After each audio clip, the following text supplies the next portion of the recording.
ఇక్కడ ఏ కాలంలో 196 కంట్రీస్ ఉన్నాయి. 195. సో, బి కాలంలో వాటి క్యాపిటల్స్ ఉన్నాయి. మీకు 10 సెకండ్ల టైం. కే అక్షరంతోని స్టార్ట్ అయ్యే కంట్రీస్ ఎన్నున్నాయి? వాటి క్యాపిటల్స్ ఏంటి? ఆ డీటెయిల్స్ తీసుకురావాలి.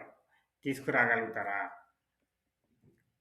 ఓకే. ఇక్కడ ఫార్ములా ఎంటర్ చేస్తారు చూడండి. Is equal to filter bracket open.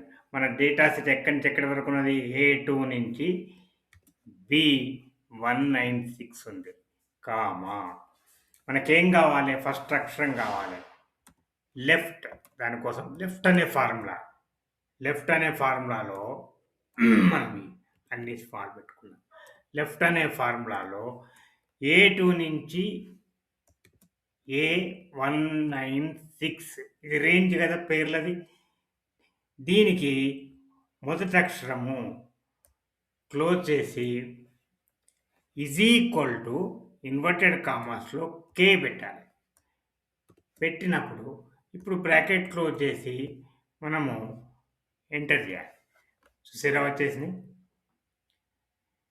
First D కాలంలోనేమో country పేరు, ఈ కాలంలోనేమో వాటి క్యాపిటల్. ఈ రకమైన డీటెయిల్స్ మనము ఫిల్టర్ ఫార్ములా ఉపయోగించి ఈ